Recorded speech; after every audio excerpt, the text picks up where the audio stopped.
हार कर भी जीतना। भाग 1, छोटे शहर का सपना। छत्तीसगढ़ के एक छोटे से गांव बिलासपुर में रहने वाला अर्जुन बचपन से ही सामान्य जीवन जीता आया था। उसका परिवार मध्यम वर्गीय था। पिता खेतों में काम करते थे और मां घर संभालती थी। अर्जुन पढ़ाई में अच्छा था, लेकिन परिवार की सीमित आर्थिक स्थिति के कारण कई बार उसे किताबें, यूनिफॉर्म और अन्य जरूरी चीजें उधार से लेनी पड़ती थीं। बचपन से ही अर्जुन का सपना था कि वह एक दिन आईएएस अधिकारी बनेगा। उसका मानना था कि अगर वह किसी ऊंचे पद पर पहुंचेगा तो अपने गांव और समाज में बदलाव ला सकेगा। लेकिन जहां से वह आया था, वहां तक पहुंचने के लिए रास्ता लंबा और कांटों भरा था। भाग पहला कदम।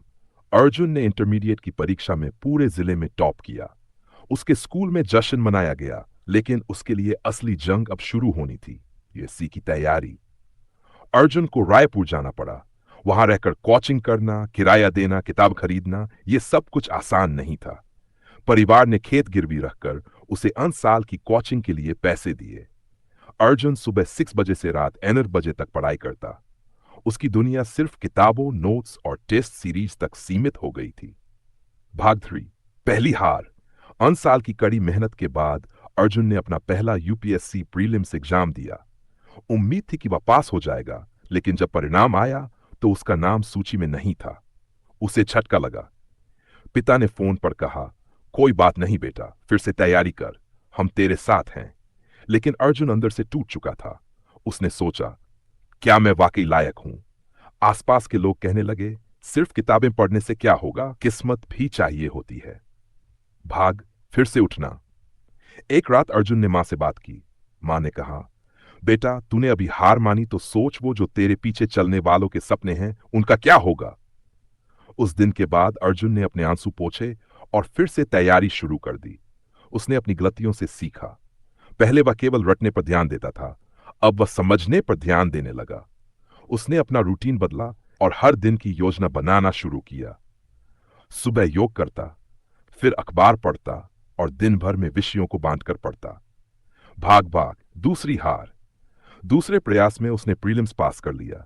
मेंस में भी बेहतर प्रदर्शन किया, लेकिन इंटरव्यू में उसके नंबर कम आए और वह हाफ अंक से चूक गया। इस बार सिर्फ अर्जुन ही नहीं, पूरा परिवार रोया। पिता ने कुछ नहीं कहा, लेकिन उनकी आंखों में वो टीस साफ दिखती थी। अर्जुन ने महसूस किया कि वो अब हार नहीं मान सकता। भाग 6, समाज की बातें। गांव में लोग अब ताने देने लगे। 2 साल से पढ़ रहा है लेकिन कुछ बना नहीं। कुछ रिश्तेदारों ने तो ये तक कह दिया, अब खेत संभाल ले, यही तेरे लिए ठीक है। लेकिन अर्जुन ने अपने कमरे की दीवार पर लिखा, हार को अगर मंजिल मान लिया तो सफर अधूरा रह जाएगा। भाग 7, तीसरा प्रयास। तीसरे प्रयास में अर्जुन ने खुद को पूरी तरह से बदल दिया। इस बार वह केवल पढ़ाई नहीं कर रहा था, वह खुद को मानसिक और भावनात्मक रूप से भी तैयार कर रहा था। उसने हर विषय को गहराई से समझा, मॉक इंटरव्यूज दिए और पुराने सफल कैंडिडेट्स के अनुभवों को पढ़ा। इस बार वह पहले से कहीं अधिक आत्मविश्वास में था।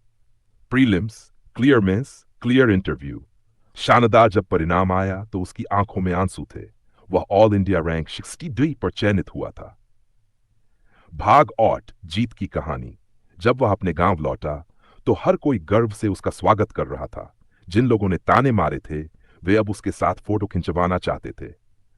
उसके पिता की आंखें नम थी, लेकिन इस बार खुशी के आंसू थे।